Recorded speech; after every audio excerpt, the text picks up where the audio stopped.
बहुत पुराने समय की बात है। एक आदमी ने भेड़ बकरी पाल रखी थी और समय के साथ भेड़ बकरी बहुत ज़्यादा होती चली गई और वह आदमी परेशान होता रहा।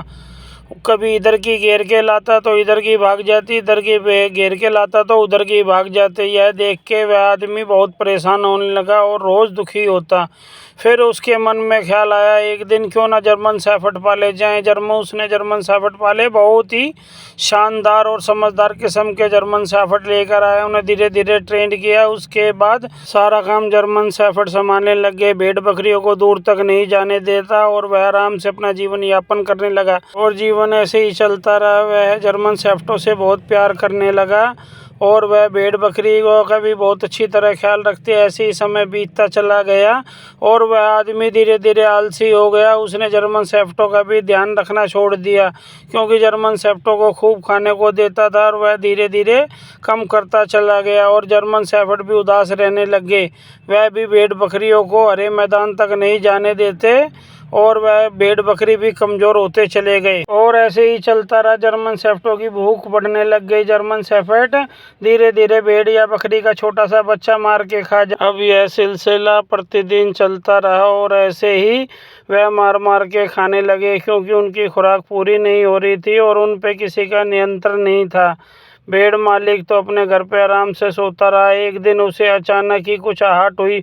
उसने सारे भेड़ों की गिनती शुरू करी तो किसी के बच्चा नहीं मिला। एक आध के मिला, एक आध ही छोटा बच्चा मिला और वह परेशान हो गया। यह क्या हो गया?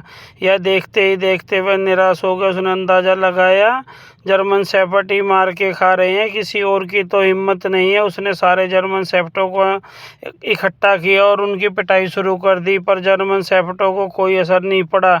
यही कारण था कि ज़्यादा विश्वास नहीं करना चाहिए। एक दिन विश्वास के साथ विश्वासघात जरूर होता है और अपने काम के प्रति आलस नहीं होना चाहिए।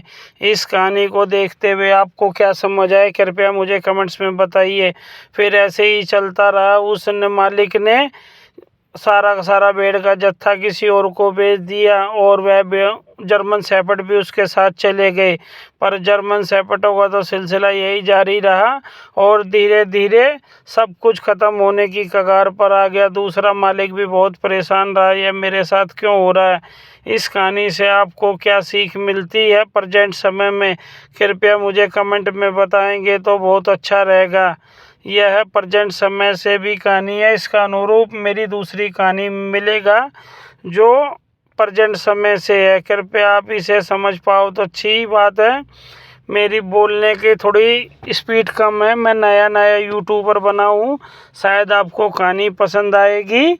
यह प्रेजेंट समय से बहुत मैच खाती है। मेरी दूसरी कहानी का इंतज़ार करोगे जब भी यह कहानी समझ आएगी और आपको मेरा चैनल सब्सक्राइब करना चाहिए। मेरे अपने स्वतंत्र विचार हैं, किसी जाति समाज समुदाय से इसका कोई लेना देना नहीं होता मेरी कविताओं से। यह मेरे निजी विचार हैं। आपका अपना चौधरी मनोज दहिया।